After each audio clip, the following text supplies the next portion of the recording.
যিশুর নামে প্রার্থনা করলে কি ঘটে? প্রিয় ভাই ও বোনেরা, আজ আমরা এক অসাধারণ সত্য নিয়ে কথা বলবো। যিশুর নামে প্রার্থনা করলে কি ঘটে? অনেকে প্রার্থনা করে, কিন্তু সব প্রার্থনা সমান শক্তিশালী নয়। যখন আমরা যিশুর নামে প্রার্থনা করি, তখন স্বর্গের দরজা খুলে যায়, শয়তানের শৃঙ্খল ভেঙে যায়, আর আশীর্বাদ নেমে আসে। যিশু নিজেই বলেছেন, যোহন 14 অধ্যায় 14 পদ, আমার নামে কিছু চাইলে আমি তা করব। এই পদ স্পষ্ট করে দেয় যে আমাদের প্রার্থনা নিজের নামে বা নিজের যোগ্যতায় নয়, বরং যিশুর নামে হলে তা কার্যকর হয়। কারণ যিশুর নামে প্রার্থনা মানে হল আমরা তাঁর রক্তের ক্ষমতা, তাঁর ক্রুশের জয় আর তাঁর পুনরুত্থানের শক্তি ব্যবহার করছি। যিশুর নামে প্রার্থনার ক্ষমতা, রোগ থেকে আরোগ্য আসে। প্রেরিত 3 অধ্যায় 6 পদ এ পিতর খোঁড়াকে বললেন, নাসরত যিশুর নামে ওঠো আর হাঁটো, আর সে সঙ্গে সঙ্গে আরোগ্য লাভ করল। অশুভ আত্মা পালিয়ে যায়। প্রেরিত 16 অধ্যায় 18 পদ তে পল অশুচি আত্মাকে বললেন, যিশু খ্রিস্টের নামে তোকে আদেশ দিচ্ছি, বের হয়ে যা।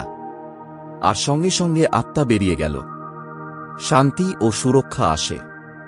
ফিলিপিও 4 অধ্যায় 7 পদ বলে, ঈশ্বরের শান্তি, যা সমস্ত জ্ঞানকে ছাড়িয়ে যায়, তা যিশু খ্রিস্টে তোমাদের হৃদয় ও মনকে রক্ষা করবে। আজও অসংখ্য মানুষ সাক্ষ্য দেয়, যখন তারা যিশুর নামে প্রার্থনা করেছে, রোগ নিরাময় হয়েছে, বিপদ থেকে মুক্তি পেয়েছে, অশান্ত ঘরে শান্তি এসেছে। অনেকে হাসপাতালে শেষ অবস্থা থেকেও যিশুর নামে প্রার্থনা করে জীবিত ফিরে এসেছে। কারণ যিশুর নাম হল সমস্ত নামের ঊর্ধ্বে নাম। ফিলিপিও 2 অধ্যায় 9 পদ। ভাই ও বোনেরা, মনে রেখো, শুধু মুখে মুখে যিশুর নাম উচ্চারণ করলেই হবে না, বরং বিশ্বাসের সঙ্গে ডাকতে হবে। যেমন লেখা আছে, মার্ক 11 অধ্যায় 24 পদ, তোমরা প্রার্থনায় যা কিছু চাইবে, বিশ্বাস কর যে তা পেয়েছ, আর তা তোমাদের হবে। চল আমরা এখন একসঙ্গে প্রার্থনা করি। স্বর্গীয় পিতা, আমরা আজ যিশুর নামে আসছি। প্রভু, আমাদের সমস্ত দুঃখ, কষ্ট, রোগব্যাধি ও অশান্তি থেকে মুক্তি দাও। যিশুর নামে শয়তানের সমস্ত কাজ ধ্বংস হোক। আমাদের ঘর, পরিবার ও জীবনকে আশীর্বাদ করো। আমরা বিশ্বাস করি, যিশুর নামে আমাদের প্রার্থনা শোনা হয়েছে। যিশুর মহামূল্যবান নামে প্রার্থনা করছি।